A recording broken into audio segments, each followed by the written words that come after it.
ಸೂಚಿಸಿ ಇವತ್ತು ನಾನು ಆ ವಿಚಾರದ ಬಗ್ಗೆ ಪ್ರಸ್ತಾಪ ಮಾಡಲಿಕ್ಕೆ ಬಯಸ್ತೇನೆ.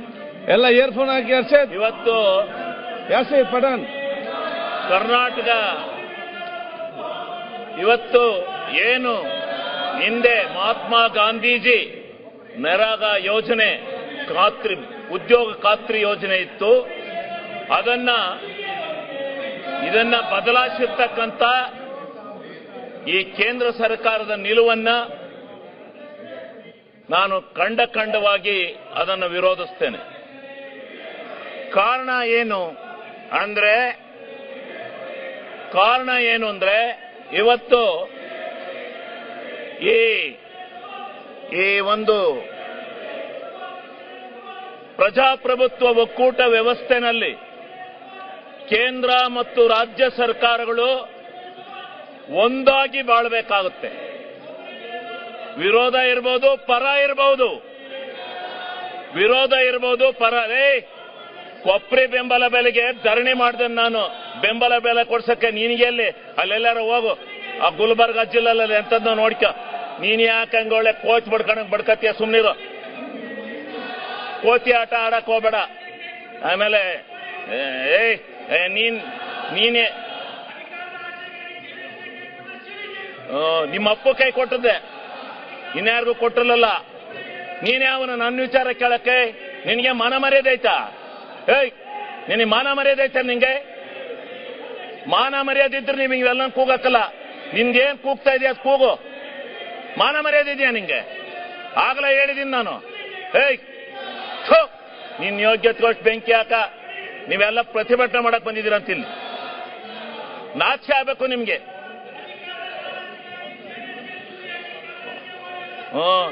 ಹೌದು, ನಿಮ್ಮ ಅಪ್ಪಗಾಕಿದ್ದೆ ಚೂರಿಯ. ಈಗ ಸನ್ಮಾನ್ಯ ಅಧ್ಯಕ್ಷರೇ, ಅವು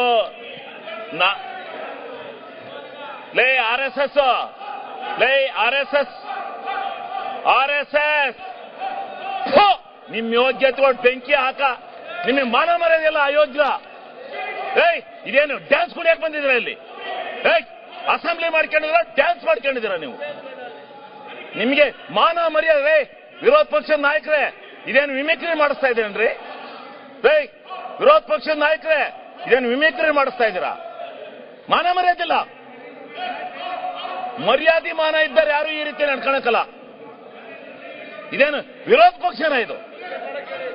ನಾವು ಧರಣಿ ಮಾಡಿದೀವಿ, ಇಂಥ ಎಲ್ಲ ಕೋತಿಗಳನ್ನೆಲ್ಲ ಬಿಟ್ಕೊಂಡು ಮಾಡಿಲ್ಲ. ಕೋತಿ ತಿಮ್ಗಳಿವು. ಆರ್.ಎಸ್.ಎಸ್ ಅಲ್ಲಿ ಹಿಂಗೆ ಕೂಗಿ ಆರ್.ಎಸ್.ಎಸ್ ಹಾಳು ಮಾಡಿದಿರಿ ನೀವು. ನಿಮ್ಮ ಅಜ್ಜನ್ ಮಾಡಿದ್ದೆ. ಬಾಲ್ ಕೇಳೋ ಅರಸೀಕೆರೆಯಲ್ಲಿ. ಅರಸೀಕೆರೆಯಲ್ಲಿ ಬಾ ಕೇಳೋ ಕೊಪ್ರಿ ಬಗ್ಗೆ ಹೇಳ್ತಾರೆ ಯಾರು ಹೋರಾಟ ಮಾಡಿದಾರು ಅಂತ.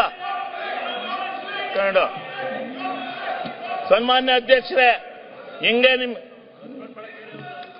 ಸನ್ಮಾನ್ಯ ಅಧ್ಯಕ್ಷರೇ, ಅವ್ರಿಗೆ ನೋಡಿ, ಅವರು ಕೆಟ್ಟ ಕೆಲಸ ಮಾಡಿದವ್ರಿಗೆ ಹೇಳ್ತಾ ಇರ್ಬೇಕು, ಹಂಗೆ ಬಿಟ್ಕೊಂಡು ಹೋಗದ. ಅವ್ರಿಗೆ ಧರಣಿ ಮಾಡೋದು ಹಿಂಗ? ಪ್ರಜಾಪ್ರಭುತ್ವದಲ್ಲಿ ಇದು ಗೊತ್ತಿದೆ ಇವಕ್ಕೆ? ಬೆಲೆ ಇದೆಯಾ? ನಾಚಿಕೆ ಇದೆಯಾ ಇವ್ರಿಗೆ? ಮಾನ ಮರ್ಯಾದೆ ಯಾರು ಇಂಥ ಧರಣಿ ಮಾಡ್ತಾರ? ಯಾವನ್ ತಪ್ಪು ಮಾಡಿದಾನೆ ಅವನ ಮೇಲೆ ಮಾಡ್ಬೇಕು. ನೀನು ಕೇಳಿಲೆ, ನಿನ್ನ ಹೆಂಡತಿ ತಹಸೀಲ್ದಾರ್ ಬಿಟ್ಕೊಂಡು ಎಷ್ಟೆಷ್ಟು ದುಡ್ಡು ಹೊಡೆದಿದ್ದೀ ಗೊತ್ತಾ ನೀನು? ನಿನ್ನ ಹೆಂಡತಿ ತಹಸೀಲ್ದಾರ್ ಮಾಡ್ಕೊಂಡು ದುಡ್ಡು ಹೊಡೆದಿದ್ದೀಯ ನೀನು. ಅಲ್ಲಿ ನಿನ್ನ ಹೆಂಡತಿಯ ತಹಸೀಲ್ದಾರ್ ಬಿಟ್ಕೊಂಡು ದುಡ್ಡು ಹೊಡೆದಿದ್ದೀಯ ನೀನು. ನೀನು ಅಯೋಗ್ಯ. ನೀನು ದುಡ್ಡು ಹೊಡೆದಿದ್ದೀಯ ನೀನು. ಯಾರೇ ಹೇಳ್ಕೊಟ್ಟಾರ? ಅವರು ಅಶೋಕಣ್ಣ ಹೇಳ್ಕೊಟ್ಟಾರ ನಿಮ್ಗೆ? ಕೂಕ್ಯಾಳ ನಿಮ್ ನಾಚಿಕೆ, ನಿಮಗೆ ಮಾನ ಮರ್ಯಾದೆ ಇದ್ರು ಸರಿ. ನಿಮ್ ಯೋಗ್ಯತೆ ಕೊಟ್ಟು ಬೆಂಕಿ ಹಾಕ. ನಿಮಗೆ ಮಾನ ಮರ್ಯಾದೆ ಐತೆ ನಿಮ್ಗೆ? ಅಯೋಗ್ಯರಿಗೆ ನಿಮ್ಮಂತ ಕೆಟ್ಟ ಜನ ನಾನು ಈ ದೇಶದಲ್ಲಿ ನೋಡಲ್ಲ. ನನ್ನ ಮೇಲೆ ಹಾಕರೆ ಏನ್ ಮಾಡ್ತೀಯ? ಕಾನೂನ ರಾಜ್ಪಾಲರು ತಡೆ ಹಿಡಿದ್ರು, ಇಲ್ಲಾಂದ್ರೆ ನಿಮ್ಗೆಲ್ಲ ಗತಿ ಕಾಣಿಸ್ತದೆ. ಆ ರಾಜ್ಪಾಲರು ಜಾರಿ ಕೊಡ್ಬೇಕಾಯ್ತು ಆ ಕಾನೂನ. ಗೊತ್ತಾಗೋದು ಮಾನ ಮರ್ಯಾದಿಲ್ಲ ನಿಮ್ಗೆ. ಮಾನ ಮರ್ಯಾದೆ ಸಿಗ್ಗು ಸಿವಾಸು ಏನೂ ಇಲ್ಲ ಈ ಬಿಜೆಪಿಯವರಿಗೆ. ಮಾನ್ಯ ಅಧ್ಯಕ್ಷರೇ, ಶಿವಲಿಂಗೇಗೌಡರಿಗೆ ಮರ್ಯಾದೆ ಯಾವನ ಒಬ್ಬನ ಇಂಡಿವಿಜುವಲ್ ಆಗಿ ಟಾರ್ಗೆಟ್ ಮಾಡ್ತಿರಲ್ಲ. ನಿಮ್ಗೇನು ಏನು ಯಾವನ್ರಿ ನಿಮ್ಮನ್ನೆಲ್ಲ ನಾಯಕತ್ವ ಅಂದನು? ವಿರೋಧ ಪಕ್ಷ ಲಾಯಕ ನೀವು? ವಿರೋಧ ಪಕ್ಷಕ್ಕೆ ಲಾಯಕಿದ್ದೀರಾ ನೀವು? ನೀನ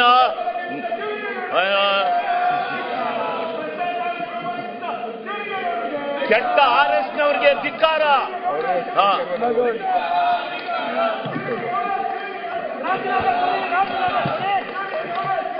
ಸನ್ಮಾನ್ಯ ಅಧ್ಯಕ್ಷರೇ, ನಾನು ಇದರಿಂದ ವಿಷಯ ತಿಳಿನಾಗಲ್ಲ. ನಿನ್ನಂತ 100 ನಾಯಿಗಳು ಬಂದ್ರು ನಾನು ಎದುರಲ್ಲ. ನಾಯಿಗಳಿಗೆ ಕಡೆ ನೀವು. ಆ ನಾಯಿಗಳಿಗಾರ ಬುದ್ಧಿ ಇರುತ್ತೆ, ಅಷ್ಟೂ ಇಲ್ಲ ನಿಮಗೆ. ನೀವು ಹುಟ್ಟು ಅಯೋಗ್ಯರು. ಈ ಬಿಜೆಪಿಯವ್ರು ಹಿಂಗೆ ಮಾಡಿ ತಾಳ ಹಾಕಿ ತಟ್ಟ ಹಾಕಿ ಈ ಅಧಿಕಾರಕ್ಕೆ ಬರಕ್ಕೆ ನಿಮ್ಮ ಜೀವನದಲ್ಲಿ ಸಾಧ್ಯ ಇಲ್ಲ. ನಿಮ್ಮ ಜೀವನದಲ್ಲಿ ಅಧಿಕಾರಕ್ಕೆ ಬರಕ್ಕೆ ಸಾಧ್ಯ ಇಲ್ಲ. ಮಾನ ಮರ್ಯಾದೆ ಸಿಗ್ಗು ಸಿವಾಸು ಏನೂ ಇಲ್ಲ ನಿಮಗೆ.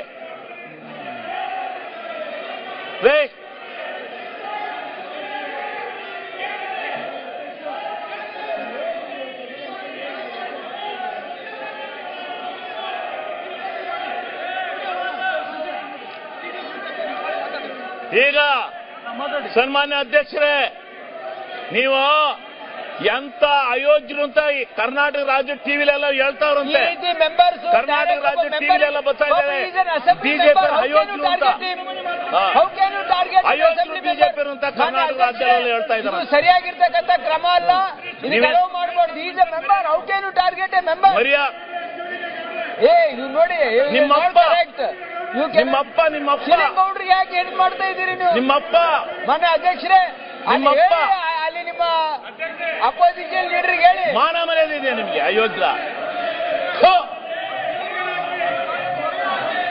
ಸನ್ಮಾನ್ಯ ಅಧ್ಯಕ್ಷರೇ, ಮಹಾತ್ಮ ಗಾಂಧೀಜಿ ಅಂತ 250 ವರ್ಷಗಳ ಕಾಲ ಈ ದೇಶದ ದಾಸ್ಯತ್ವದಿಂದ ಬ್ರಿಟಿಷ್ನವರಿಂದ ಹೋರಾಟ ಮಾಡಿದಂತ, ನಮ್ಮ ಹೋರಾಟವನ್ನು ಮಾಡಿ ನಮ್ಮ ಭಾರತ ದೇಶಕ್ಕೆ ಸ್ವತಂತ್ರವನ್ನು ತಂದುಕೊಟ್ಟಂತ ಒಬ್ಬ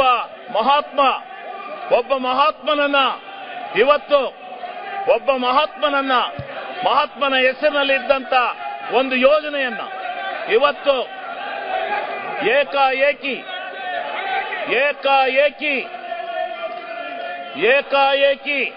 ಇವತ್ತು ಆ ಹೆಸರನ್ನ ಬದಲಾಯಿಸಿ ಈ ದೇಶದ ಒಬ್ಬ ಮಹಾತ್ಮನಿಗೆ ಈ ಬಿಜೆಪಿಗರು ಈ ದೇಶದಲ್ಲಿ ಅವಮರ್ಯಾದೆಯನ್ನು ಮಾಡಿದ್ದಾರೆ. ಈ ದೇಶಕ್ಕೆ ಇವತ್ತು ಯಾವ ಸ್ವತಂತ್ರ ಭಾರತವನ್ನು ತಂದುಕೊಟ್ಟಂತ ಒಬ್ಬ ಮಹಾತ್ಮನಿಗೆ ದ್ರೋಹ ಬಗೆದು ಅವನ ಹೆಸರನ್ನ ಬದಲಾವಣೆ ಮಾಡಿ ಬೇರೆ ಹೆಸರನ್ನ ಇಡ್ತಾ ಇದ್ದಾರೆ.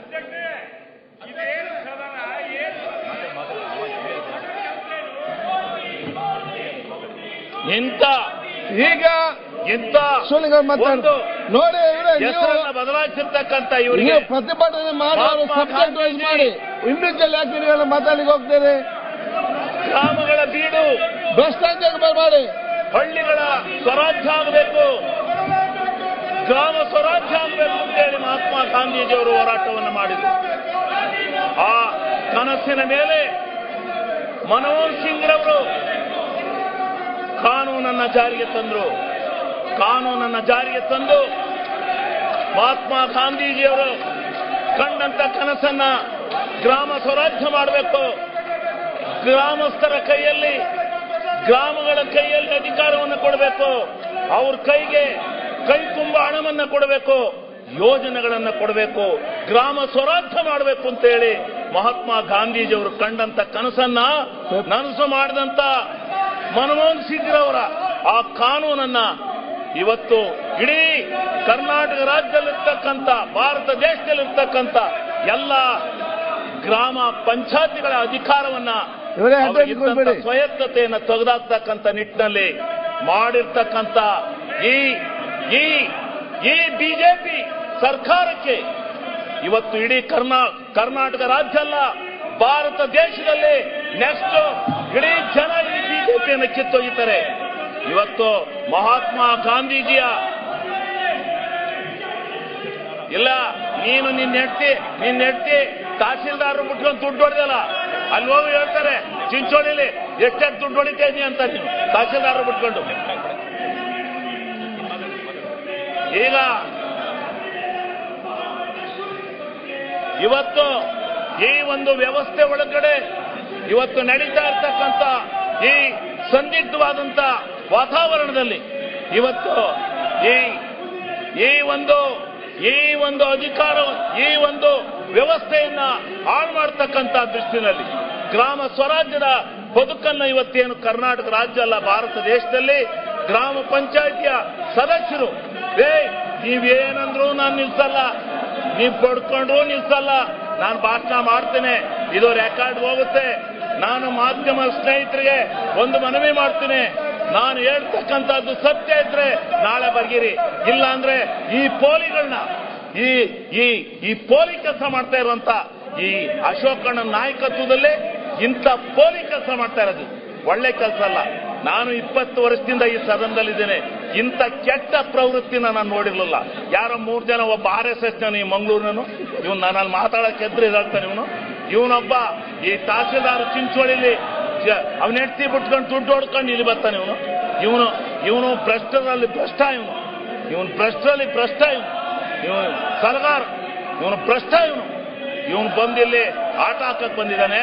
ಇಡೀ ಬಿಜೆಪಿ, ಕಾಂಗ್ರೆಸ್ ಮತ್ತು ಎಲ್ಲಾ ಪಕ್ಷದ ಸದಸ್ಯರುಗಳು, ಗ್ರಾಮ ಪಂಚಾಯತಿ ಸದಸ್ಯರು ನಿಮ್ಮ ಮುಖಕ್ಕೆ ಮಂಗಳಾರತಿ ಅಂತ ಕಾಯ್ತಾವ್ರು. ಹೋಗಿ ಚುನಾವಣೆ ಡಿಕ್ಲೇರ್ ಮಾಡಿ ಗೊತ್ತಾಗುತ್ತೆ ನೀವು ಎಷ್ಟು ಸೀಟ್ ಬರ್ತೀರಾ ಗ್ರಾಮ ಪಂಚಾಯತಿಲಿ ಅಂತ ಗೊತ್ತಾಗುತ್ತೆ ನಿಮ್ಮ ಹಣ ಬರ. ಗ್ರಾಮಗಳಿಗೆ ಗ್ರಾಮ ಸ್ವರಾಜ್ಯ ಬಂದಿತ್ತು, ಆ ಗ್ರಾಮ ಸ್ವರಾಜ್ಯವನ್ನು ಹಾಳು ಮಾಡಿ ಇವತ್ತು ನೀವು ಈ ಒಂದು ಕೆಟ್ಟ ಪ್ರವೃತ್ತಿಯನ್ನು ಮಾಡ್ಕೊಂಡು ಬದ್ದಾಯ್ತೀರಾ. ಇದರಿಂದ ನಡೀತಾ ಇರ್ತಕ್ಕಂಥ ಈ ಒಂದು ವ್ಯವಸ್ಥೆ ಒಳಗಡೆ ರೇ ಅಧ್ಯಕ್ಷರೇ, ಇಂಥ ಕೆಟ್ಟ ನಡತೆಯನ್ನ ಆಕ್ರಿ ವರಿಕೆ ಅಧ್ಯಕ್ಷರೇ, ಇಂಥ ಕೆಟ್ಟ ನಡತೆಯನ್ನ ವರಿಕೆ ಹಾಕಕ್ಕೆ ಹೆದರಿಕೆತ್ತಿರಲ್ರಿ. ಆಕ್ರಿ ವರಿಕೆ, ಆಕ್ರಿ ತಂದು ವರಿಕೆ, ಇವ್ರೇನು ಇಡೀ ರಾಜ್ಯದ ಜನ ಆಕ್ರಿ ಇವ್ರದ್ದು ಅತಿಯಾತು. ವೈಯಕ್ತಿಕವಾಗಿ ಇದು ಮಾಡ್ತಾರೆ ಇವರು. ಬರೀ ಇದು ಇಡೀ 80 ವರ್ಷದ ರಾಜಕಾರಣದ ಇತಿಹಾಸದಲ್ಲಿ ಇಂಥ ಕೆಟ್ಟ ನಡತೆಯನ್ನು ನಡೆಸಿರಲಿಲ್ಲ, ಇಂಥ ಕೆಟ್ಟ ನಡತೆ ನಡೆದಿರಲಿಲ್ಲ.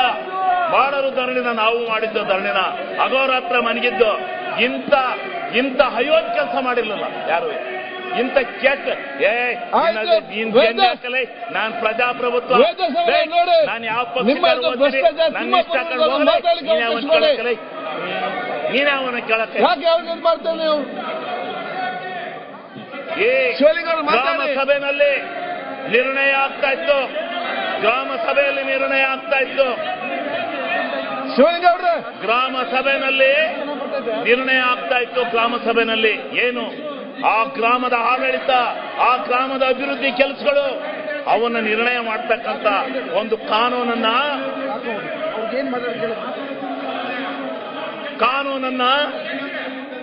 ಆ ಗ್ರಾಮ ಪಂಚಾಯತಿ ನಿರ್ಣಯ ಮಾಡ್ತಾ ಇತ್ತು. ಗ್ರಾಮ ಸ್ವರಾಜ್ಯದ ಕೈಗೆ ಯಾವ ಮಹಾತ್ಮ ಗಾಂಧೀಜಿ ಕನಸು ಕಂಡಿದ್ರೋ ಅಂಥ ಮಹಾತ್ಮನ ಇಚ್ಛೆಯಂತೆ ಅಂತನ ಮಹಾತ್ಮ ಗಾಂಧೀಜಿ ಯಾವ ಗ್ರಾಮ ಸ್ವರಾಜ್ಯ ಆಗಬೇಕು, ಇದು ಹಳ್ಳಿಗಳ ನಾಡು, ರೈತರ ಬೀಡು ಅಂತಕ್ಕಂಥ ಮಾತನ್ನೇನು ಹೇಳಿದ್ರು, ಅದಕ್ಕೆ ಬದ್ಧವಾಗಿ ಆ ಮಹಾತ್ಮ ಗಾಂಧೀಜಿಯವರ ಕನಸನ್ನ ನನಸು ಮಾಡಿದಂತ ಮನಮೋಹನ್ ಸಿಂಗ್ ಅವರಿಗೆ ಅಭಿನಂದನೆ ಸಲ್ಲಿಸೋದು ಬಿಟ್ಟು ಇವತ್ತು ಕಾನೂನನ್ನ ಬದಲಾವಣೆ ಮಾಡಿ ನೀವು ಇಲ್ಲೆಲ್ಲ ನಿಮ್ಮ ಪಕ್ಷದ ಮೆಂಬರ್ಗಳನ್ನ ಹೋಗಿ ಕೇಳಿ ಮತ್ತೆ ಸುಜಿತಾರೆ ನಿಮ್ಗೆಲ್ಲ ಹೋಗಿ ಗ್ರಾಮ ಪಂಚಾಯತಿ ನರೇಗಾ ದುಡ್ಡಿಲ್ಲದೆ ಇದ್ರೆ ಆ ಗ್ರಾಮ ಪಂಚಾಯತಿ ಮೆಂಬರ್ಗಳು ಎಲ್ಲಿ ನಿಲ್ತಾರೆ, ಎಲ್ಲಿ ಚುನಾವಣೆ ನೋಡಿ ಎಷ್ಟು ಎಷ್ಟು ಇದಿತ್ತು ಗ್ರಾಮ ಪಂಚಾಯತಿನಲ್ಲಿ,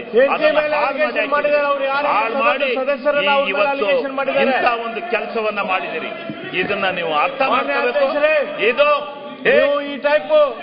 ಈ ರೀತಿ ಬಹುಶಃ ಪ್ರಜಾಪ್ರಭುತ್ವ ವ್ಯವಸ್ಥೆ ಒಳಗೆ ಇಂಥ ಕೆಟ್ಟ ನಡೆಯನ್ನು ನೋಡಿದ್ದು ನಾನು ಇದೇ ಮೊದಲು. ನಾನು 20 ವರ್ಷದಿಂದ ಈ ಸದನದಲ್ಲಿದ್ದೇನೆ. ಇಂಥ ಅಯೋಗ್ಯ ಪ್ರತಿಭಟನೆ ನೋಡಿದ್ದೆ ಯಾವಾಗೂ ಕೂಡ.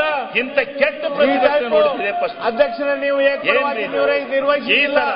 ಒಬ್ಬ ಸಂಪೂರ್ಣವಾಗಿ ನಾಚಿಕೆ ಆಗಲ್ಲ ನೀವು ಹೇಳ್ರಿ ನೀವು ಅವ್ರಿಗೆ ಈ ರೀತಿ ಗ್ರಾಮ ಸ್ವರಾಜ್ಯ ಆಗ್ತಕ್ಕಂಥದ್ದು.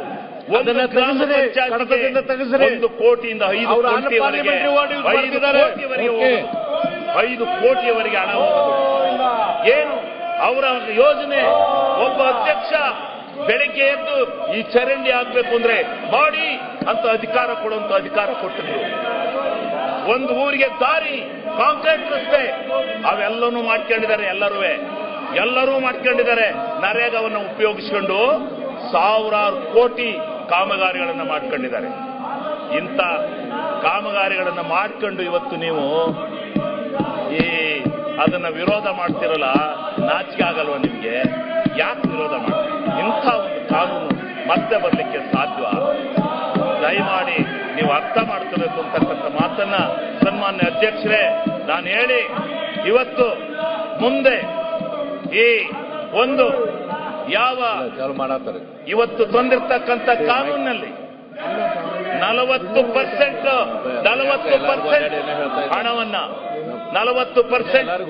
ಹಣವನ್ನ ನಾವು ಕೊಡಬೇಕು.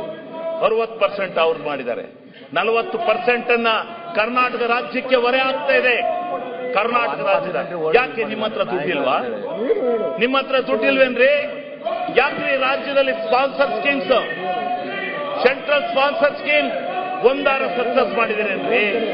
ಒಂದಾರ ಮಾಡಿದ್ದೀರಿ? ಎಲ್ಲ ಕರ್ನಾಟಕ ರಾಜ್ಯದಿಂದ ಕೆಲಸ ಮಾಡಿಸ್ತೀರಿ, 50-50 ಶೇರಿಂಗ್ ಅಂತ ದುಡ್ಡೇ ಕೊಡೋದಿಲ್ಲ. ಇವತ್ತು ಎಷ್ಟು ಸಾವಿರ ಕೋಟಿ ಹಣವನ್ನು ನಿಮಗೆ ರಾಜ್ಯ ಸರ್ಕಾರಕ್ಕೆ ಕೊಡಬೇಕು. ನೀವು ಯಾಕೆ ಭಿನ್ನಾಭಿಪ್ರಾಯ ಮಾಡ್ತೀರಿ? ಆದ್ರಿಂದ ಈ 40-60 ಅನುಪಾತ ಏನಿದೆ ಯಾಕೆ ಬೇಕು? ಆಮೇಲೆ ಡೆಲ್ಲಿಯಿಂದ ಕಳಿಸ್ತಾರಂತೆ ಗ್ರಾಮ ಪಂಚಾಯತಿ ಹೆಂಗ್ ನಡಿಬೇಕು ಅಂತ ಯೋಜನೆಗಳನ್ನ. ನಾಚಿಕೆ ಆಗಲ್ಲ ನಿಮ್ಗೆ? ಹಳ್ಳಿಯಿಂದ ಡೆಲ್ಲಿಗೆ ಹೋಗ್ಬೇಕು. ಡೆಲ್ಲಿಯಿಂದ ಅಲ್ಲ ಬರೋದು ಕಾನೂನು, ಯೋಜನೆಗಳು. ಹಳ್ಳಿಯಿಂದ ಯೋಜನೆಗಳು ಡೆಲ್ಲಿಗೆ ಹೋಗ್ಬೇಕು. ಡೆಲ್ಲಿಯಿಂದ ಅಲ್ಲ ಯೋಜನೆಗಳು ಬರೋದು. ನಾಚಿಕೆ ಆಗ್ಬೇಕು. ಡೆಲ್ಲಿಯಿಂದ ಅಲ್ಲ ರೀ ಯೋಜನೆಗಳು ಬರೋದು. ಆ ಗ್ರಾಮದಲ್ಲಿ ಏನು ಅವಶ್ಯಕತೆ ಇದೆ ಅಂತಕ್ಕಂಥದ್ದನ್ನು ಇದು ಮಾಡಬೇಕು. ಇವತ್ತು ರೈತ ಈ ಡೈರಿ ಶೆಡ್ಗಳನ್ನ ಕಟ್ಕೊಂಡು ಹೈನುಗಾರಿಕೆ ಇವತ್ತು ಇಡೀ ಕರ್ನಾಟಕ ರಾಜ್ಯದಲ್ಲಿ ಮನೆ ಮಾತಾಗಿದೆ.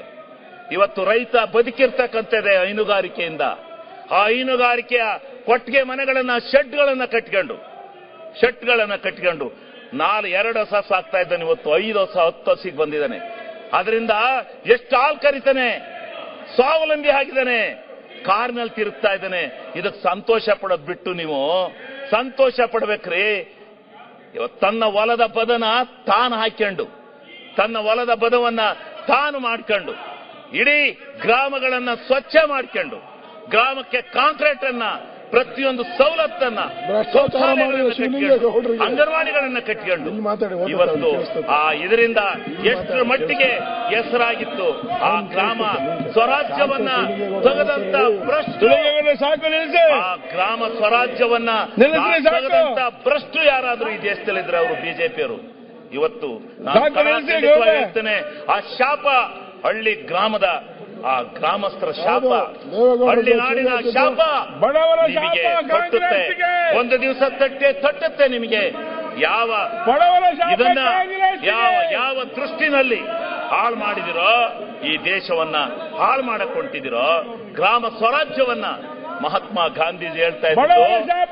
ದಕ್ಷಿಣ ಆಫ್ರಿಕಾದಲ್ಲಿ ಹೇಳಿದ್ರು, ನನ್ನ ನಾಡು ಹಳ್ಳಿಯ ನಾಡು, ನನ್ನ ನಾಡು ರೈತರ ಬೀಡು, ಆ ಬೀಡು ಹಳ್ಳಿಯ ನಾಡು ಸ್ವರಾಜ್ಯ ಆಗ್ಬೇಕು, ಅದಕ್ಕೋಸ್ಕರ ನನ್ನ ತ್ಯಾಗ ಅಂತ ಹೇಳಿದ್ರು. ಓದಲ್ಲೆಲ್ಲ ಹೇಳ್ತಾ ಇದ್ರು. ಆ ನಾಡಿನ ಸ್ವರಾಜ್ಯವನ್ನ ಮಾಡಲಿಕ್ಕೋಸ್ಕರ ಇಂಥ ಒಂದು ಕಾನೂನನ್ನ ತಂದ್ರೆ ನಿಮ್ಮ ಯೋಗ್ಯತೆಗೆ ನೀವು ಇದನ್ನ ಬದಲಾವಣೆ ಮಾಡಿ ಮತ್ತೆ ಅದನ್ನ ಪ್ರತಿಭಟನೆ ಮಾಡ್ಕೊಳಕ್ ಬಂದಿದ್ದೀರಾ? ನೀವು ಇಲ್ಲಿ ನಾಚಿಕೆ ಆಗ್ಬೇಕಲ್ವ ನಿಮ್ಗೆ?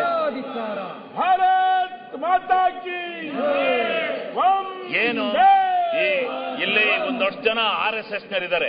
ಕೂಗ್ತಾರೆ ಅವ್ರದ್ದು ಅದೇ ಬಂಡವಾಳ, ಕೂಗದೇ ಕೂಗದು ಜಿಂದಾಬಾದ್ ಜಿಂದಾಬಾದ್ ಅಂತ. ಅದೇ ನಿಮ್ದು RSS. ಇನ್ನೇನ್ ಐತೆ? ಸ್ವಲ್ಪ ಗೌರವ ಆತ್ಮಸಾಕ್ಷಿಯಿಂದ ಇರೋದನ್ನ ಕತ್ಕೊಳ್ಳಿ. ಇದು ಈ ಭಾರತ ದೇಶ ಜನಸಂಪತ್ತಿನಿಂದ ಏರಳವಾದಂತ ದೇಶ.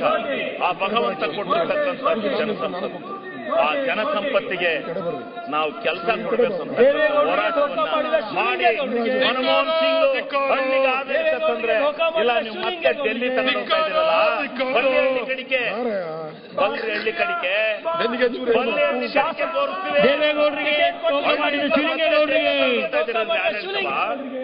ಡೆಲ್ಲಿಯಿಂದ ಒಬ್ಬೊಬ್ಬರೇ ಅಲ್ಲಿ ಹೋದ್ರೆ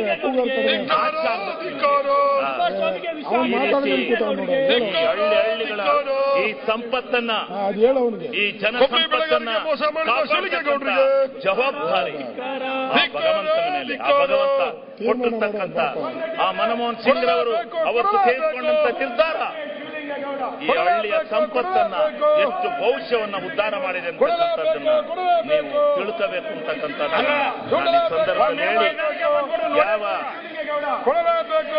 ಗ್ರಾಮ ಸಭೆ ನಡೆಯೋದು, ವಾರ್ಡ್ ಸಭೆ ನಡೆಯೋದು, ಆ ಗ್ರಾಮ ಸಭೆಯಲ್ಲಿ ಆ ವಾರ್ಡ್ ಸಭೆಯಲ್ಲಿ ಗ್ರಾಮಸ್ಥರೆಲ್ಲ ಇದೇ ತರ ವಿಧಾನಸೌಧಕ್ಕೆ ಸೇರ್ತಾರೆ.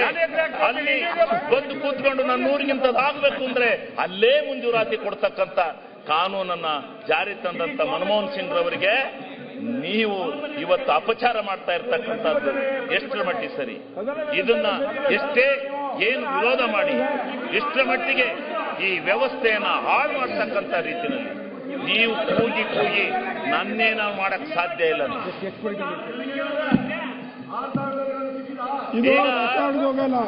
ಗ್ರಾಮಗಳಲ್ಲಿ ಸಣ್ಣ ಸಣ್ಣ ಕಾಮಗಾರಿಗಳನ್ನು ತೆಗೆದುಕೊಂಡು ಗ್ರಾಮ ಸ್ವರಾಜ್ಯ ಅಧ್ಯಕ್ಷರೇ ಸರಿ ಇಲ್ಲ ನಡೆಸ್ಕೊಂತ ಕುಂತ್ರೆ ಏನು? ಆ ಕಾಮಗಾರಿಗಳಿಗೆ ಕಣ್ಣು ಮುಚ್ಚಿ ಹಾಲು ಕುಡಿದಂಗಿದೆ. ಕಾಮಗಾರಿಗಳಿಗೆ ನಡೀತಾ ಇದೆ. ಇವತ್ತು ನೀವು ದೊಡ್ಡ ದೊಡ್ಡ ಕಾಮಗಾರಿಗಳನ್ನು ಆ ದೊಡ್ಡ ದೊಡ್ಡ ಕಾಮಗಾರಿಗಳಿಂದ ಗ್ರಾಮ ಸ್ವರಾಜ್ಯ ಆಗ್ಲಿಕ್ಕೆ ಸಾಧ್ಯನಾ? ಇಷ್ಟು ದೊಡ್ಡ ಭ್ರಷ್ಟಾಚಾರ ಆಗಿದೆ. ಸೋಷಿಯಲ್ ಆಡಳಿತಗಳೇ ಮುಂದೆ ನೀವಾಗ ಬಂದ್ರೆ ಎಕ್ಸೈಸ್ ಮಿನಿಸ್ಟರ್ ನಮಗೇನು ತೊಂದರೆ ಇಲ್ಲ. ಇವತ್ತು ದೊಡ್ಡ ದೊಡ್ಡ ಮಾನ್ಯ ಅಧ್ಯಕ್ಷರೇ, ಕೃಷಿ ಅಭಿವೃದ್ಧಿಗೆ ಅಬಕಾರಿ ಸಹಾಯಕ ಇದೆ ಅಂತ ಗೊತ್ತಿದ್ರೆ ರಾಜಕೀಯ ಕೋನಗೌಡ್ರಿ ಅವರಿಗೆ ಅದನ್ನ ಬಿಟ್ಟು ಎಷ್ಟು ಒಂದ್ರ ಸೈಡು ಕಾಂಗ್ರೆಸ್ ಮಾಡಬೇಡ್ರಿ ದಯಮಾಡಿ. ಅಡಿಕೆಯನ್ನು ಅದು ಬೆಳೆಸ್ತಕ್ಕಂಥ ಸರಿಯಲ್ಲ. ನಿಮ್ಮ ಪೀಠಕ್ಕೆ ಸರಿಯಲ್ಲ. ಬೆಳೆಗೆ ವೈಯಕ್ತಿಕವಾಗಿ ಶೋಭೆ ತರುವಂತ ಎಲ್ಲ ವ್ಯವಸ್ಥೆಯನ್ನು ಮಾಡ್ತಕ್ಕಂಥ ವ್ಯವಸ್ಥೆಯನ್ನು ಒಳ್ಳೆ ಬ್ಯಾಲೆನ್ಸ್ ಒಳ್ಳೆ ಮಾಡಿರಿ. ಈ ಒಂದು ರೈತರ ಸಂಪತ್ತನ್ನ ಹಾಳು ಮಾಡಕ್ಕೆ ಒಳ್ಳೇದಲ್ಲ. ನಿಮ್ಮ ವೈಯಕ್ತಿಕ ಹೆಸರಿಗೆ ಘಾತಿ ಮಾಡ್ಕೋಬಾರ್ರಿ. ತಿಮ್ಮಾಪುರ ಸನ್ಮಾನ್ಯ ಅಧ್ಯಕ್ಷರೇ, ಇವತ್ತು ಕೃಷಿ ಹೊಂಡಗಳು ಸದನದಲ್ಲಿ ಮುಂದೆ ಕೃಷಿ ಹೊಂಡಗಳು ಬಾಳೆಗಾವ್ ರೈತನ ಹೊಲದಲ್ಲಿ ಆ ಟೈಪ್ ತೋಡ್ಕೊಂಡು ಅದರಿಂದ ಬೆಳೆ ಸದನ ನಡೆಸ್ರಿ. ಕಾನೂನನ್ನ ಇವತ್ತು ಈ ರಾಜ್ಯ SM ಬಾಳೆಗಾವ್ರನ್ನ ಹೆಂಗ ನೆನೆಸ್ತಾರ ಹಂಗ ನಿಮ್ಮ ಹೆಸರು ಬರುವಂಗ ಅಲ್ಲಿ ಮುಂದೆ ವ್ಯವಸ್ಥೆಯನ್ನು ಮಾಡಿದ್ದೆ. ನೀವು ಸದನದಲ್ಲಿ ಬ್ಯಾಲೆನ್ಸ್ ಆಗಿ ನಡೆಸ್ರಿ. ಸಂದರ್ಭದಲ್ಲಿ ಈ ರೀತಿ ಒಂದ್ ಸೈಡ್ ಮಾಡ್ತಕ್ಕಂಥ ಕೆಲಸವನ್ನ ನೀವು ಮಾಡ್ತಾ ಇದ್ದೀರಲ್ಲ. ಶಿವಲಿಂಗೇಗೌಡರದ್ದು ಮುಗಿಸ್ರಿ. ಅವ್ರದ್ದು ವ್ಯವಸ್ಥೆ ನಿಮಗೆ ಇದ್ದಿದ್ರೆ ಅಲ್ಲಿ ಮಾತಾಡ್ತಿರ್ಲಿಲ್ಲ. ನೀನ್ ಕೂತ್ಕೋಬೇಕಾದ ಧರಣಿ ಒಳಗೆ ನೀನಾಗಿ ಅಲ್ಲಿ ಮಾತಾಡ್ತಾ ಇದೀಯ. ರೇ ಅಧ್ಯಕ್ಷರೇ, ಮೈಕಿ ಮರ್ಯಾದೆ ಇಲ್ವೇನ್ರಿ? ರೂಬಿ ಬಣಕಾರ್ ಅವ್ರು ಹೇಗಿದ್ರು ಮಾತಾಡ್ಬೇಕು, ಅವ್ರು ಮಾತಾಡಕ್ಕೆ ಅವ್ರು ಹೇಗಿದ್ರು ಇದೆ ಅಂತಂದ್ರೆ ಆ ಮಾರ್ಗದಲ್ಲಿ ಹೋಗ್ರಿ. ಮೈಕ್ ಕಿತ್ತಾಕ್ರಿ. ಈ ರೀತಿ ಒಂದ್ ಸೈಡ್ ಆಗ್ಬೇಡ್ರಿ. ಆ ಶಿವಲಿಂಗೇಗೌಡರದ್ದು ನೀವು ಕೇಳಿ ಇದು ಸರಿಲ್ಲ. ಇದು ಅವ್ರ ಧರಣಿ ಒಳಗೆ ನೀವು ಕೂಡ ಮಜಾ ನೋಡ್ತಾ ಇದ್ದೀರಾ. ಅವ್ರದ್ದು ಒಪ್ಪೋದಿಲ್ಲ ಅಧ್ಯಕ್ಷರೇ. ಅವ್ರ ಹಿರಿಯರ ಬಗ್ಗೆ ಈ ರೀತಿ ನೀವು ಮಜಾ ನೋಡೋದು ಸರಿಯಲ್ಲ ಅಧ್ಯಕ್ಷರೇ. ಈಗ ಕೇಂದ್ರ ಅಬಕಾರಿ ಇಲಾಖೆಯಲ್ಲಿ ನಡೆದಿರುವಂತಹ ಅಕ್ರಮಗಳ ಬಗ್ಗೆ ಕೇಂದ್ರ ಸರ್ಕಾರದ ಸದನ ಅಧ್ಯಕ್ಷರಾಗಿ ನಿಮಗೂ ಕೂಡ ಜವಾಬ್ದಾರಿ ಇದೆ. ರಾಜ್ಯದ ಬಗ್ಗೆ 50-60 ಬಂದ ದೊಡ್ಡ ಪ್ರಮಾಣದ ಅದೇ ರೀತಿ ಭ್ರಷ್ಟಾಚಾರ ಆಗೈತಿ. ಎಲ್ಲಾ ಯೋಜನೆಗಳ ಬಗ್ಗೆ ನಮ್ಮ ಮಾನ್ಯ ಕೊಡಿ ಅಂತ ಬರ್ತಾರೆ, ಇಲ್ಲ 50-50 ಕೊಡಿ ಅಂತ ಬರ್ತಾರೆ. ಅಶೋಕ್ ಅವರು JJMಗೆ ಇಷ್ಟು ದೊಡ್ಡ ಪ್ರಮಾಣದ JJMಗೆ ಹೇಳಿ ಪುರಾವೆಗಳನ್ನು ಕೊಟ್ಟಿದ್ದಾರೆ. JJMಗೆ ರೆಕಾರ್ಡ್ಸ್ ಅನ್ನು ಕೊಟ್ಟಿದ್ದಾರೆ. ಮಾಡಿರಿ JJM. ಅದ್ರ ಬಗ್ಗೆ ನೀವೇನ್ ಮಾಡ್ತಾ ಇದ್ದೀರಿ? ಮಾಡಿ ಹೇಳಿ, ಇವತ್ತು ಸರ್ಕಾರಕ್ಕೆ 37,000 ಕೋಟಿ ನಾವು ಖರ್ಚು ಏನ್ ಮಾಡಿದ್ದೀವಿ. ಮಾಡಾತ್ತೀರಿ ಅಂತೇಳಿ ನೀವು ಬರೀ 11,000 ಕೋಟಿ ಕೊಟ್ಟಿದ್ದೀರಾ. ಕೆಲಸ ಈ ಬಾಕಿ ದುಡ್ಡು ಯಾರಿಗೆ ಕೊಡೋರು? ಬಲ್ಕೊಂಡಂತ ಸ್ಕೀಮ್ ಅಲ್ಲಿ ಸರ್ಕಾರಕ್ಕೆ PMAY ಅಂತ ತಂದ್ರೆ ಮನೆಗಳಿಗೆ ಮುಖ್ಯಮಂತ್ರಿಗಳಿಗೆ ಒಂದು ಮನೆ ಇಲ್ಲ. ಆಡಿಯೋ ಫೈಲ್ ಕೊಟ್ಟಿದ್ದಾರೆ ಅಶೋಕ್ ಅವರು. ಸೆಂಟ್ರಲ್ ಒಂದಲ್ಲ ಎರಡಲ್ಲ 3 ಆಡಿಯೋ ಫೈಲ್ಗಳನ್ನು ಕೊಟ್ಟಿದ್ದಾರೆ. ಆಗ್ಬೇಕು ಈ ರೀತಿ ಲೋಕಾಯುಕ್ತದವರು ಮಾಡ್ತಕ್ಕಂಥ ವ್ಯವಸ್ಥೆಯನ್ನು ಹಿಡಿದು ತಪ್ಪಬೇಕು. ಅವ್ರು ಅರೆಸ್ಟ್ ಈಗ ಮಾಡಿದಾಗ ಮಂತ್ರಿಗಳ ಹೆಸರು ಹೇಳಿದ್ದಾನೆ. ಇದೆಲ್ಲ ಜನಕ್ಕೆ ಗೊತ್ತಾಗಲ್ಲ. ಎಲ್ಲೆಲ್ಲಿ ಹೋಗಿದ್ದಾರೆ ಅಂತ ಹೇಳಿದಾನೆ. ನೀವ್ ಹೆಂಗ ನಾಟಕ ಅದ್ರ ಮಾಡ್ತಾ ಬಗ್ಗೆ ಏನಾದ್ರು ಮಾಡ್ರಿ. ಇದ್ರೆ ಧರಣಿ ಮಾಡ್ಬೇಕು. ಆ ಕಡೆ ಯಾಕ್ರಿ ಹೋಗಿ ಮಾತಾಡ್ತೀರಾ? ಲಿಂಗಪ್ಪ ಸ್ವಂತ ಇಚ್ಛೆಯಿಂದ affidavit ಕೊಟ್ಟಿದ್ದಾರೆ ಅವರು. ಧರಣಿ ಮಾಡಿದ್ಮೇಲೆ ಹೋಗಿ ಮಾತಾಡಕ್ಕೆ ಒಬ್ಬ ನಿಮಗೆ ಮಾನ ಮರ್ಯಾದೆ PSI ಇದೆಯಾ? ಸ್ವ ಇಚ್ಛೆಯಿಂದ ಅಫಿಡವಿಟ್ ಕೊಟ್ಟಿದ್ದಾನೆ ಮಂತ್ರಿಗಳ ವಿರುದ್ಧ. ದೇವೇಗೌಡರಿಗೆ ಮೋಸ ಮಾಡಿದ ಶಿವಲಿಂಗೇಗೌಡರಿಗೆ, ಹಣಕಾಸು ಆಯೋಗವನ್ನು ರಚನೆ ಮಾಡ್ಕೊಂಡು ಗೋಸ್ವಾಮಿಯವರಿಗೆ ಮೋಸ ಈ ಮಾಡಿದ ದೇಶದ ಶಿವಲಿಂಗೇಗೌಡರಿಗೆ, ಎಲ್ಲರಿಗೆ ಸರ್ವನಾಶ ಅಂತೇಳಿ ಮಾನ್ಯ ಅಧ್ಯಕ್ಷರೇ, ಏನ್ ಹಣಕಾಸು ಮಾಡ್ತಾ ಇದ್ದೀರಿ ಇದ್ರ ಆಯೋಗವನ್ನ ಬಗ್ಗೆ? ಗಾಳಿಗೆ ತೂರಿ federation of wine merchant association ಅವರು ಕಂಪ್ಲೇಂಟ್ ಕೊಟ್ಟಿದ್ದಾರೆ. ಅದರ ಅಧ್ಯಕ್ಷರು ಯಾರು? ಈ ರಾಷ್ಟ್ರಕ್ಕೆ ಕೊಡ್ತಾ ಇದ್ದಾರೆ ನಮ್ಮ ಮುಖ್ಯಮಂತ್ರಿಗಳ ಆತ್ಮೀಯರು. ಅವರು ಮುಖ್ಯಮಂತ್ರಿಗಳ ಮೊದಲಿನಂಗಿಲ್ಲ. ಮುಖ್ಯಮಂತ್ರಿಗಳು ಯಾವುದೋ ಒಂದು ಮೊದಲಿನ ಸಿದ್ದರಾಮಯ್ಯ ಅವರು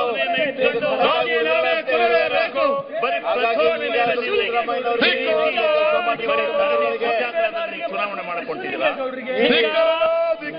ತಿಮ್ಮಾಪುರ ಸಂಬಂಧ ಮುಖ್ಯಮಂತ್ರಿಗಳ ಹೆಸರು ಹಾಳಾಗೈತೆ. ಮುಖ್ಯಮಂತ್ರಿಗಳು ಈಗಾದ್ರೂ ಕೂಡ ಎದ್ದು ತಮ್ಮ ಇಮೇಜ್ ಅನ್ನು ಉಳಿಸ್ಕೊಳ್ಳುವಂತ ಕೆಲಸ ಮಾಡ್ಲಿ. ಆ ತಿಮ್ಮಾಪುರದಿಂದ ರಾಜೀನಾಮೆ ಕೊಡ್ಲಿ. ಎಲ್ಲ ಸಿಗ್ತಾ ಇತ್ತು. ಅವರು ಮೊದಲಿನ ಖಡಕ್ ಸಿದ್ದರಾಮಯ್ಯ ಅಂತೇಳಿ ಬರುವಂಗಾಗ್ಲಿ, ಎಲ್ಲರೂ ಜನ ಮಾತಾಡೋಂಗಾಗ್ಲಿ. ಯಾಕಲ್ಲಿ ಈ ರೀತಿ ಮಾತಾಡ್ತಾರೆ federation of wine merchant association ದವರು ಕೂಡ ಹೇಳಿ ಅಲ್ಲಿ ಹೋಗಿ ಮಾತಾಡುವಂಗ ಆಗಬಾರ್ದು. ಒಂದು ವೈನ್ ಅಸೋಸಿಯೇಷನ್ ದವರು ಸಿದ್ದರಾಮಯ್ಯನವರಿಗೆ ಮಾತಾಡುವಂಗ ಆಗಬಾರ್ದು, ಮುಖ್ಯಮಂತ್ರಿಗಳಿಗೆ ಮಾತಾಡುವಂಗ ಆಗಬಾರ್ದು. ಇದ ಮಾನ ಮರ್ಯಾದೆ. ಇವತ್ತು ತಿಮ್ಮಾಪುರ ಅವ್ರದ ರಾಜೀನಾಮೆ ತೆಗೆದುಕೊಳ್ಳುವ ಮೂಲಕ ಮುಖ್ಯಮಂತ್ರಿಗಳು ಅವರು ವಜಾ ಮಾಡುವ ಮುಖ್ಯಮಂತ್ರಿಗಳು ಒಬ್ಬ ಒಳ್ಳೆ ಮುಖ್ಯಮಂತ್ರಿ ಅಂತ ಹೆಸರು ತಗೊಳ್ಳಿ, ಖಡಕ್ ಮುಖ್ಯಮಂತ್ರಿ ಅಂತ ಹೆಸರು ತಗೊಳ್ಳಿ.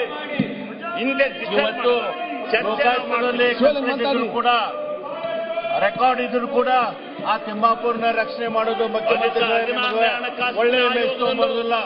ಈ ರಾಜ್ಯ ಮೊದಲಿಂದಲೂ ನಾನು ಸ್ವಚ್ಛ, ಅನ್ಯಾಯ ಮಾಡ್ತಾ ಇದ್ದೇನೆ. ನನ್ನ ಬಟ್ಟೆ ಹೆಂಗ ಸ್ವಚ್ಛ ಹಂಗೆ ನಾನು ಸ್ವಚ್ಛ ಅಂತ ಹೇಳ್ಕೊಂತ ಬಂದಿರಿ. ಈ ಇವತ್ತು ರಾಜ್ಯಕ್ಕೆ ನೀವು 2ನೇ ಟರ್ಮ್ದಲ್ಲಿ ಈ ರೀತಿ ತಿಮ್ಮಾಪುರ ಸಂಬಂಧ ಹೆಸರು ಕೆಡ್ಕೋಬೇಡ್ರಿ. ಯಾರ್ದೋ ಸಂಬಂಧ ನಿಮ್ಮ ಹೆಸರು ಕೆಡಿಸ್ಕೋಬೇಡ್ರಿ ಮುಖ್ಯಮಂತ್ರಿಗಳೇ. ನಾಚಿಕೆ ಆಗಲ್ಲ. ಸಂಪಾದಕೀಯದಲ್ಲಿ ಈ ರೀತಿ ಸಂಪಾದಕೀಯ ನಿಮ್ಮ ಪರವಾಗಿ ಬರೀತಾ ಇತ್ತು. GST ಪ್ರಜಾವಾಣಿ ಅಂತ ಸಂಪಾದಕೀಯ ಇವರು ನಿಮ್ಮ ವಿರುದ್ಧ ಬರೀತಾ ಇದ್ದಾರೆ. ಇದು ನಿಮಗೆ ಸರಿಯಲ್ಲ. ವೈದ್ಯಕ್ಕೆ ಬೇಡಬೇಕಾಗುತ್ತೆ. ಯಾವುದೋ ಹತ್ತಕ್ಕೆ ಬಿದ್ದು ಮುಖ್ಯಮಂತ್ರಿಗಳ ಉಳಿಸುವಂತ ಕೆಲಸ ಮಾಡಬೇಡ್ರಿ. ರಾಜೀನಾಮೆ ತಗೊಳ್ರಿ. ಎನ್ಕ್ವೈರಿ ನಂತರ ಬರೋಬರಿ ಇದ್ದರೆ ಹಣಕಾಸಿನಲ್ಲಿ ನಿಮಗೆ ಗೊತ್ತಾಯ್ತೋ ಇಲ್ಲೋ ಗೊತ್ತಿಲ್ಲ. ಯಾವ ರೀತಿ 573 ಲೈಸೆನ್ಸ್ ಕೊಟ್ಟಿದ್ದಾರೆ. ಅದರ ಮೂಲಕ ಬ್ರಹ್ಮಾಂಡ ಭ್ರಷ್ಟಾಚಾರ ಮಾಡಿದ್ದಾರೆ. ನಿಮಗೆ ನಾಚಿಕೆ ಆಗ್ಬೇಕು ಅಂತಕ್ಕಂಥ ಮಾತನ್ನ ಹೇಳಿ ಸನ್ಮಾನ್ಯ ಅಧ್ಯಕ್ಷರೇ, ಇವರಿಗೆ ಇದು ನಾಚಿಕೆ ಇಲ್ಲ, ಈ ಕಳಂಕ ನಿಮಗೆ ಬರಾತೈತಿ. ಮರ್ಯಾದಿಲ್ಲ, ಏನೇನಿಲ್ಲ. ಈ ದುಡ್ಡು ರಾಹುಲ್ ಗಾಂಧಿಗೆ ಹೋಗಿದೆ ಅಂತೇಳಿ ಇದ್ರ ಮಧ್ಯೆ ನಿಮಗೂ ಕೂಡ ಕೊಟ್ಟಿದ್ದೇವೆ ಅಂತೇಳಿ ಅವರೆಲ್ಲರೂ ಮುಂದೆ ಹೇಳ್ಕೊಂತ ಇದ್ದಾರೆ. ಇದು ಸರಿನೋ ತಪ್ಪೋ ನೀವು ವಿಚಾರ ಮಾಡ್ರಿ. ಈ ರೀತಿ ನಿಮ್ಮ ಹೆಸರನ್ನ ಹಾಳು ಮಾಡ್ತಾ ಇದಾರಲ್ಲ, ಅವ್ರದ್ದು ರಾಜೀನಾಮೆ ತೆಗೆದುಕೊಳ್ರಿ. ಮುಖ್ಯಮಂತ್ರಿಗಳೇನು ನಿರ್ಣಯವನ್ನು ಮಂಡಿಸಿದ್ದಾರೆ ಮಾತ್ರ ಆ ಪ್ರತಿಯೊಂದರಲ್ಲೂ ಕೂಡ ಭ್ರಷ್ಟಾಚಾರ ಇದೆ. ಮಾನ್ಯ ಮುಖ್ಯಮಂತ್ರಿಗಳೇ ತಂದಿದ್ದಾರೆ. ನೀವು ಬಿಜೆಪಿ ಈ ರೀತಿ ತುಂಬಾ ಕುತ್ಕೊಳ್ಳೋದು ಸರಿಯಲ್ಲ. ಗೊತ್ತಾ ನಿಮಗೆ ಗೌರವ ಕೊಡುವಂತ ವಿಷಯ ಅಲ್ಲ. ದಯಮಾಡಿ ದಯಮಾಡಿ ರಾಜ್ಯದ ಜನತೆ ಸಂಬಂಧ ಅದೇನೂ ಇಲ್ಲ ಅಂತಂದ್ರೆ ನಿಮ್ಮ ಓನ್ ಇಮೇಜ್ ಸಂಬಂಧ ರಾಷ್ಟ್ರದಲ್ಲಿ ನೀವು ಪ್ರಜ್ವಲಿಸಬೇಕು ಅಂತ ಹೇಳಿ ಕಡೆಯಿಂದ ರಾಜೀನಾಮೆ ತಗೊಂಡ್ರೆ ಹೇಳಿ ನನ್ನ ಮಾತನ್ನು ಸಿಟ್ಟಿಂಗ್ ಜಡ್ಜ್